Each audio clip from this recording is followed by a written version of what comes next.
solicitor at CDG Law, Newcastle, and heads up their family and residential property law specialty divisions. This is where both Leah's professional and personal passions lie. Leah's been practicing her legal vocation for over half a decade now and is only just getting started. She embraces not just the professional side of her legal career, but most importantly, the caring side of her career. Leah's dedication to the law and our community includes assisting two not-for-profits, Secret Book Stuff with their licensing and entry into their new space at the station, Newcastle, and Hassle-Free B&B with contracting. Plus, until her recent 6-month sabbatical working and travelling abroad, she also sat on the board of Newcastle Art Space. Welcome, Leah. Thanks for joining us. Thank you for having me. Could you tell us a little bit about what career path led you to where you are now? Yeah, it might sound a little bit strange, but actually when I was a child, I watched the movie Leah, which has Jim Carrey, and he's a lawyer, and he's a very good one because he lies a lot. And I thought as a 9-year-old, I could do that. I could be a good liar. And ever since then, I wanted to be a lawyer, and that has basically been it. I've only ever been a lawyer. I worked in other areas while I was studying, in hospitality and the cinemas, but otherwise it's just always been law. And thankfully, law is not like liar, and I'm a terrible liar, but hopefully a good lawyer.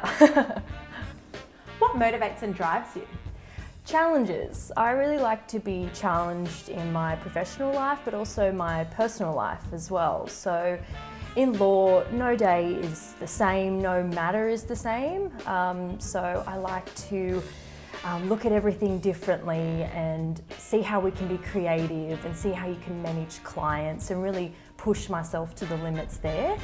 And sort of as a counterbalance to that, I like to push myself in my personal life as well and do things outside of my comfort zone, like running and triathlons and trying to learn languages. And that motivates me and drives me every single day. Leah, what's been the biggest learning curve in your career? It's probably been that not everyone has your best interests in mind. I learnt that in a job that I worked in Sydney. I'm an advocate for my clients, but I'm my own worst advocate. So it's been an ongoing challenge and lesson for me to learn to look after myself as much as I look after clients. Where would you like to be in 10 years' time? It might sound really boring, but right here in Newcastle. I was born and raised in Newcastle. I've got all my family and friends here, and I feel really fortunate that I found full-time employment in Newcastle, and I really like the people that I work with as well. And when you find people like that, you hold on to them and you don't let them go. So in 10 years, I picture myself being out in the suburbs with a family, still working at the same law firm with hopefully all of the same people, and just loving life. And to finish today, have you had any significant hunter-based mentors during your career that inspire you? Yes, I have. I've got a few. He will cringe at me saying this, but my boss, Ian Gray at CDG Law, I find him really inspiring. He runs a successful law practice. He's got 2 locations, multiple staff. He works really hard in his job, but he also maintains balance in his personal life. He's got 4 beautiful girls, and he always finds time to take them to sports, for training on the weekends. He even actually coaches one of his daughter's all-girls cricket team, and they won their grand final recently, very exciting.